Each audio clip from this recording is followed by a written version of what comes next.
राम राम, जय श्री राम। आप सभी भक्तों को राम राम। आइए, कथा को सुनने से पहले आज भगवान श्री कृष्ण की बाल लीला तो सुनते हैं। भगवान श्री कृष्ण की बाल लीला का वर्णन। द्वापर युग के अंत का समय था और 5000 वर्ष से कुछ और पहले की बात है। मथुरा के राजा उग्रसेन का बड़ा पुत्र कंस अपने चाचा देवकी जी की सबसे छोटी पुत्री देवकी को विवाह के बाद पहुंचाने जा रहा था और देवकी का विवाह वासुदेव जी के साथ हुआ था। तो मार्ग में कंस को आकाशवाणी हुई और कंस से कहा गया कि देवकी का 8वां पुत्र तुझे मारेगा। या सुनते ही कंस तलवार लेकर देवकी जी का 8वां पुत्र जो होगा वो कंस को मारेगा। तो कंस ने तलवार लेकर देवकी जी को मारने के लिए वहाँ पर तैयार हो गया। लेकिन वासुदेव जी ने उसे यह वचन दिया कि देवकी की जो भी संतान होगी उससे उत्पन्न होते ही उसे वह कंस को दे दिया करेगा। तो वासुदेव जी का बात का विश्वास करने पर कंस ने देवकी को छोड़ दिया और लौटकर अपने पिता उग्रसेन को उसने कैद कर लिया और स्वयं मथुरा का राजा बन बैठ गया। जब देवकी जी का पहला पुत्र हुआ तो वहाँ वासुदेव जी कंस के पास ले गए और कंस ने पहले तो उसे लौटा दिया, लेकिन पीछे नारद जी ने उसे समझाया कि देवकी का कोई पुत्र भी अंत या बीच से गिरने पर 8वां कहा जा सकता है। इससे कंस ने उस पुत्र को पत्थर पर पटक कर वह मार दिया और वासुदेव देवकी जी को उसने कारागार में डाल दिया। देवकी जी जो भी पुत्र होता था उसे कंस के हवाले वासुदेव कर देता था और कंस उसे मार दिया करता था।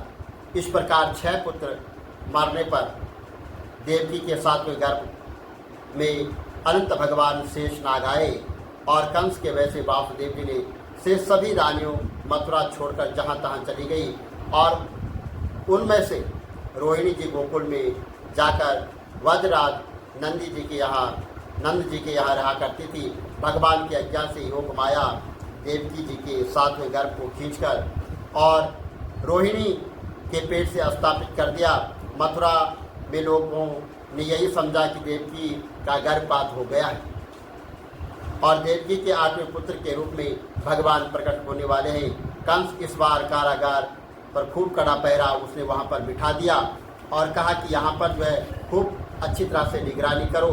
तो भाद्रपद कृष्ण पक्ष की अष्टमी तिथि बुधवार का दिन था और रोहिणी नक्षत्र था। ठीक आधी रात को जब पूर्व की दिशा में चंद्रमा उदय होने जा रहे थे तो कंस के कारागार से वासुदेव और देवकी के सामने भगवान प्रकट हो गए। शंख चक्र गदा पद्म लिए चतुर्भुज रूप से मुकुट कुंडल आदि आभूषण पहले भगवान वहाँ पर प्रकट हुए।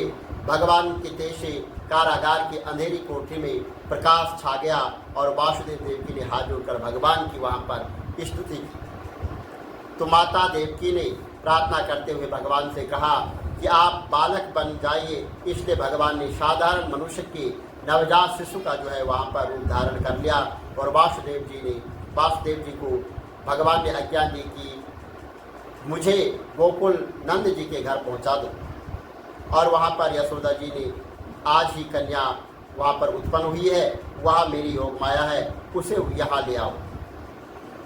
और भगवान की आज्ञा अनुसार वासुदेव जब शिशु बने हुए थे तो भगवान को सूप में उठाकर चलने को तैयार हुए।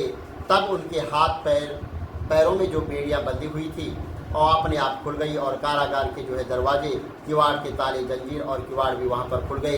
पहरेदारों राक्षसों को योग माया ने घोर निंद्रा में सुला दिया और बादल छाए थे, वेग से वर्षा हो रही थी और बिजली चमक रही थी। शेष जी अपने फणों को फैलाकर भगवान पर फणों का छाता लगाए हुए वासुदेव जी के पीछे पीछे चल रहे थे। यमुना जी बड़ी बनी हुई थी, उसमें ऊंची ऊंची लहरें उठ रही थी, लेकिन वासुदेव जी भगवान को लिए जब यमुना जी में जाने लगे तब यमुना जी जल अपने आप घट गया और वासुदेव जी को यमुना जी ने मार्ग दे दिया। गोकुल में योग माया के प्रभाव से सब लोग सो रहे थे और श्री यशोदा जी को कन्या हुई थी, लेकिन कन्या होती हुए भी सो गई। उन्हें पता ही नहीं था कि मेरी संतान पुत्र है या पुत्री है। वासुदेव जी गोकुल पहुँचे और वह सीधे नंद भवन पहुँच गए। वहाँ भीतर जाकर उन्होंने भगवान श्री कृष्ण जी को यशोदा जी के पलंग पर जो है वहाँ पर उन सुला दिया और यशोदा जी की कन्या को उठाकर वह चुपचाप वहाँ से लौट आए। धन्य कंस का कारागार हरण लिए जावतार, ये बंदी वासुदेव की स्तुति करे उन देवों की। वहाँ पर जो है भगवान की स्तुति हो रही थी। जब भगवान ने जन्म लिया तो वहाँ पर बड़ी स्तुति भगवान की हो रही थी। और एक दिन जो है तो मतलब योग माया जो है, एक दिन जो है तो भगवान वासुदेव जी कन्या को लेकर जब जो है मथुरा कारागार में पहुँचे और पहुँचते ही कारागार फाटक वो सब बंद हो गए। हथकड़ियाँ बेड़ियाँ हाथों पैरों पर लग गई। पहरेदार वहाँ पर जाग गए और वह कन्या रोने लगी। समाचार पाकर जो है कंस दौड़ा हुआ वहाँ पर आया और उसने उस कन्या को देवकी से छीनकर पत्थर पर जो है पटकना चाहा, किंतु उसके हाथ से छूटकर कन्या आकाश में चली गई और अष्टभुजा देवी का रूप धारण करके कंस से यह कहकर अदृश्य हो गई कि तेरा जो है मारने वाला कहीं उत्पन्न हो गया है। यह सुनकर कंस को बड़ा दुख हुआ। राक्षस मंत्रियों की सलाह से आसपास उत्पन्न हुए नवजात बालकों को मारने के लिए राक्षस जो है वहाँ पर नियुक्त कर दिए गए। कंस द्वारा नियुक्त पूतना राक्षस एक दिन घूमती हुई गोकुल में पहुंची और भगवान श्री कृष्ण जन्म का महोत्सव बड़ी धूमधाम से गोकुल में हो चुका था। जिस दिन पूतना वहाँ पर पहुंची उस दिन जो है छठी का उत्सव था और नंद जी दूसरे गोपों के साथ कंस को वार्षिक कर देने चढ़ के लाद कर मथुरा चले गए थे। पूतना सुंदर रूप बनाकर नंद भवन में चली गई और अपने स्तनों में उसने हलाहल विष लगा रखा था। पालने में सोए भगवान श्री कृष्ण जी को गोद में उठाकर और वह अपने स्तन से उन भगवान श्री कृष्ण को जो है दूध पिलाने लग गई और पालने में सोए हुए भगवान स्तन जब उसने पिलाने लगी तो भगवान उसका दुष्ट प्रभाव जानकर जो है दूध के साथ उसके प्राण भी पीने लगे। पूतना छटपटाने लगी, अपना राक्षसी रूप धारण करके वहाँ से वह भाग गई और दूर जाकर मरकर वहाँ पर गिर पड़ी। उस समय भगवान श्री कृष्ण उसकी छाती पर ही चिपके थे। राक्षसी के पीछे दौड़ती गोपियों ने जाकर उनको उठाया और घर ले आए। भगवान श्री कृष्ण 27 दिन के हुए उनका जन्म नक्षत्र आया। उसी दिन अपने आप उन्होंने करवट ली और जन्म नक्षत्र एवं करवट लेने का उत्सव हो रहा था। भीड़ भाड़ से अलग एक छकड़े में जो है नीचे पालना डालकर जो है माता का दूध पीने के लिए वे पैर उछल उछल कर मार कर रोने लगे। इसके कोमल पैरों से वो छड़का जो था वह जो है उलट गया और उस पर के दूध दही मक्खन घी आदि के बर्तन फूट गए। गोप छड़का उठने का शब्द सुनकर वहाँ पर दौड़ पड़े और उन्होंने श्याम को वहाँ से भी उठा लिया। कंस का भेजा तृणवट नामक असुर गोकुल में आया और उस समय मैया यशोदा श्याम को गोद में लिए आंगन में बैठी थी। अचानक भगवान श्री कृष्ण इतनी भारी हो गई कि मैया उन्हें गोद में न रख सके और उनको भूमि पर रखकर किसी काम से घर में चली गई। इसी समय तृणावर्त ने वहाँ पर तूफान बनकर बवंडर बनकर गोकुल को अंधकार कर दिया। भगवान श्री कृष्ण वहाँ पर उड़ने लगे, लेकिन श्री कृष्ण चंद्र जी का भार वहाँ देर तक नहीं सह सका और श्याम ने उसका गला पकड़ रखा था और वह उन्हें भी फेंक नहीं पाता था। अंत में गला घुटने से श्वास बंद होकर जो है वह भी जो है मोक्ष को प्राप्त हो गया, मर गया। गोकुल में एक पत्थर पर धर्म से वहाँ गिर गया और आंधी में जो है कनाएं गोपियों को व्याकुल होकर ढूंढ रही थी और दैत्यों के गिरने पर उसके शरीर के जलते हुए श्याम ने उसे उठा लिया। श्याम को वहाँ से उठा लिया गया और एक दिन जो है यशोदा मैया अपने प्यारे पुत्र को गोद में लिए हुए जो है वहाँ पर बैठी थी और बड़े प्रेम से भगवान श्री कृष्णचंद्र जी का मुख देख रही थी। अचानक श्याम सुंदर को वहाँ पर उवासी जमाई आ गई और उनके खुले हुए मुंह में माता को समुद्र, नदियाँ, पर्वत आदि पूरा भूमंडल, सूर्य, चंद्रमा, तारे और ब्रह्मा आदि देवताओं के लोक दिखाई पड़े और मैया आश्चर्य में पड़ गई। उन्होंने समझ लिया कि जिन्हें मैं पुत्र मानती हूँ वह साक्षात भगवान है, लेकिन भगवान श्री कृष्णचंद्र उसी समय हंस पड़े। उनकी योग माया ने माता का भाव बदल दिया। फिर वह पुत्र भाव से भगवान को प्यार करने लग गई। महर्षि गर्ग वासुदेव जी पुरोहित और ज्योतिष शास्त्र के आचार्य थे। वासुदेव जी के कहने से वे गोकुल आए और नंद बाबा ने उनकी खूब आवभगत की, पूजा की, सत्कार किया और उनके करने से प्रार्थना की कि रोहिणी जी के पुत्र तथा यशोदा कुमार का भी नामकरण संस्कार कर दें। गर्ग जी ने कहा कि मैं यादवों का आचार्य हूँ और मैं बालकों का नामकरण करूँगा तो कंस समझ लेगा कि वे दोनों बालक वासुदेव के हैं, क्योंकि आपकी वासुदेव जी से मित्रता है और दुष्ट कंस बालकों के प्राण लेने पर उतारू हो जाएगा। गर्ग मुनि की बात सुनकर नंद जी ने प्रार्थना की कि बालकों का नामकरण बिना किसी समारोह के गुप्त रूप से महर्षि कर दें। तो नंद जी की प्रार्थना स्वीकार कर ली गई और महर्षि गर्ग ने नामकरण संस्कार किया। उन्होंने गोरे रंग को श्री रोहिणी नंद का नाम राम रखा, जो पीछे बलराम कहे जाने लग गए, और उनका दूसरा नाम शंकरन भी गर्ग जी ने रख दिया।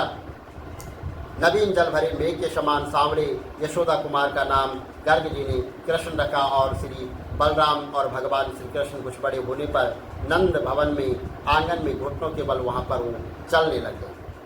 माता रोहिणी और यशोदा इन चंचल बालकों की सुंदर क्रीड़ा देखकर अत्यंत आनंदमय और खुशमय हो रही थी। धूली, पानी, कीचड़ में सने दोनों राजकुमार जो है अपने बड़े ही मनोहर अंगों में जो वहाँ पर वो लग रहे थे और श्याम सुंदर स्वभाव से ही चंचल थे।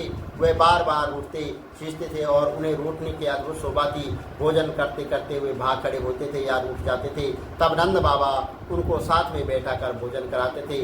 माता यशोदा उन्हें प्रेम से प्यार किया करती थी और मनाया करती थी। तो एक दिन भगवान श्री कृष्ण जी ने खेल खेल में मिट्टी खा ली। लड़कों ने देख लिया और जाकर माता यशोदा को वहाँ पर बता दिया। माता यशोदा छड़ी लेकर आए और श्याम का हाथ पकड़कर धमकाने लगी। मिट्टी खाने से बच्चे बीमार हो जाते या बुरा स्वभाव बालकों में न पड़े, इसलिए मैया यशोदा धमका रही थी। भय के कारण रोते रोते भगवान श्री कृष्ण जी ने कहा कि मैंने मिट्टी नहीं खाई। माता ने उनसे मुख खोलकर दिखाने को कहा, तो जब भगवान श्याम ने मुख खोला तो माता जी उसमें मुख में सारा वहाँ ब्रह्मांड देखने लग गई और चकित होकर माता ने नेत्र बंद कर दिए। इसके बाद नेत्र खोलने पर श्याम को रोता देखकर मैया ने छड़ी फेंक दी और प्यार से उन्हें गोद में बिठा दिया। तो आगे की कथा जो है वो कल सुनाई जाएगी। आप जो है तो भगवान श्री कृष्ण का मनन करते हुए इस कथा का जो है श्रवण करें। बोलो बांके बिहारी लाल की जय। श्री गुरु चरण सरोज रज निज मन मुकुर सुधारि। वरनौ रघुवर बिमल जसु जो दायक फलचारि।